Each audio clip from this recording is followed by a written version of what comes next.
अगर आपकी उम्र अभी 30, 31, 32 कुछ इस लाइन में है, यानी कि अर्ली 30s की एज में आप हैं, तो अभी से एक काम करना शुरू कर दो। जो काम मैं बताने वाली हूँ ना, उससे पहले वो काम क्यों करना चाहिए उसका रीजन मुझे बताना बहुत ज़रूरी है, ताकि आप उस चीज़ को समझ पाओ, तभी तो आप वो काम कर पाओगे। देखो, जब भी हमारी शादी होती है या फिर हम आस-पास सुनते हैं किसी की शादी होती है, तो हमें पता लगता है कि अरे यार, इसकी ना सास अच्छी नहीं है, या फिर कई बार मेरे पास भी कमेंट आते हैं कि हमारी सास ना ऐसी है। तो या बहुत सारे कमेंट इस तरीके के होते हैं कि औरत ही औरत की दुश्मन होती है, इस तरीके के। तो कभी आपने सोचा है कि ऐसा क्यों? हमारी मदर भी तो है ना, वो भी तो सास बन चुकी है या बनेगी। लेकिन ये ऐसा होता क्यों है? और हम भी आने वाले 20 साल में कभी सास बनेंगे, है ना? जो कि एक फैक्ट है। तो क्या हम भी बुरे बन जाएंगे? क्या सास वर्ड बुरा होता है? नहीं, वो भी तो एक इंसान है। तो ये चीजें, ये औरत औरत की दुश्मन होना या सास का बुरा होना, ये चीजें कहाँ से शुरू होती हैं? देखो, जैसे जो गलती हमारी सास ने कर रही है ना, वही गलती हम भी कर रहे हैं। हम भी कोई अच्छी सास नहीं बनेंगे आगे चल के अगर हम यही गलती करते रहे तो। जो लेडीज होती है ना, औरतें, वो अपने बारे में कभी सोचती नहीं है, अपनी फैमिली के बारे में, बच्चों के बारे में, सबके बारे में जिंदगी भर वो सोचती रहती हैं। और दूसरों के लिए सोचना कोई बुरी बात नहीं है, लेकिन अगर आप एक तो इस नजरिए से सोचें कि आपको किसी से कोई उम्मीद ही नहीं है। आपने अपने लाइफ में भी देखा होगा, आपने किसी के लिए कुछ किया होगा और आपको कुछ ना कुछ एक्सपेक्टेशन रही होगी, या फिर आपने किसी ने आपके लिए कुछ नहीं किया होगा तो आपको दुख हुआ होगा कि अरे यार, मैंने उसके लिए ये किया और उसने मेरे लिए कुछ नहीं किया। यही एक गलती।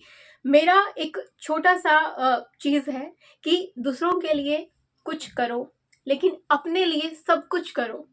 और यकीन मानो, अगर आप अपने लिए सब कुछ करते हो, किसी से आपकी एक्सपेक्टेशन ही नहीं है, आप अपने लिए सब कुछ कर पाते हो, दूसरों के लिए भी कुछ करना है, अपने लिए सब कुछ करना है। दूसरों से कोई उम्मीद, कोई एक्सपेक्टेशन रखनी ही नहीं है। आप फिर देखना, आप एक अच्छी सास ही नहीं, एक बेहतर इंसान भी बन पाएंगी।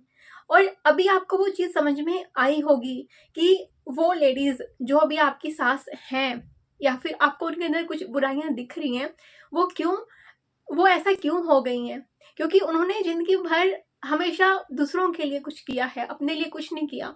अब उनकी जो उनके अंदर जो गुस्सा भरा हुआ है, जो चीजें हैं कि हमारे लिए तो किसी ने कुछ नहीं किया, वो सब बहुओं पे उतरता है। और ताजुब नहीं होगा इस बात का कि जो गलतियां उन्होंने करी है, हम भी, यानी कि जो हमारी जनरेशन है, वो भी ये गलतियां कर सकती है। तब हम भी कुछ अच्छी मदर इन लॉ नहीं बन पाएंगे, क्योंकि हमारे अंदर भी किसी न किसी के प्रति गुस्सा होगा मन में कि मेरे लिए ये नहीं हुआ, ये नहीं किया। तो हम वो गुस्सा नेक्स्ट जनरेशन पे ही उतारने वाले हैं, जैसे कि पिछली वाली पीढ़ी जो है अपना गुस्सा हमारे ऊपर उतारती है, और हम उस चीज को बुरा मानते हैं। तो प्लीज, जो भी अर्ली 30s में है, अभी भी संभल जाओ। जो इंसान खुद के लिए सब कुछ करता है ना, उसके मन में किसी के प्रति ईर्ष्या भाव, जेलसी, ये सब चीजें खत्म हो जाती हैं। इनफैक्ट अगर सामने वाला आपके बारे में कुछ बुरा भी सोच रहा होगा ना, तो भी आपको इतना फील नहीं होता, क्योंकि आप अंदर से इतना पॉजिटिव हो चुके होते हो, क्योंकि आप अपने लिए सब कुछ कर पा रहे होते हो। आपको किसी से कोई गिला, कोई शिकवा कुछ होता ही नहीं है, और आपकी लाइफ बहुत बदल जाती है। ट्रस्ट मी, मेरी लाइफ इसी तरीके से बदली है। आज के टाइम पे मुझे किसी से गिला शिकवा कुछ भी नहीं है, किसी भी तरीके का नहीं है।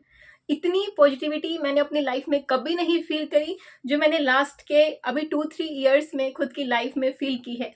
मुझे फर्क ही नहीं पड़ता है किसी से, किसी की बात का, और मैं इतना ध्यान भी नहीं देती हूँ, इग्नोर कर देती हूँ बहुत सारी बातों को। तो ऐसा आप भी कर सकते हैं, लेकिन आप वो तभी कर पाएंगे जब आप खुद के लिए जिएंगे। दूसरों के लिए जीना बहुत अच्छी बात है, लेकिन खुद के लिए भी जीना चाहिए। दूसरों से उम्मीदें कम से कम रखनी चाहिए, मैं तो कहूंगी ना के बराबर होनी चाहिए। तब देखना आपकी लाइफ ऑटोमेटिकली कितनी खुशहाल हो जाती है। और हाँ, कमेंट करके जरूर बताइएगा कि आप अपने लिए जीना कब से शुरू कर रहे हैं, या फिर आप अपने लिए जीना पहले शुरू कर चुके हैं।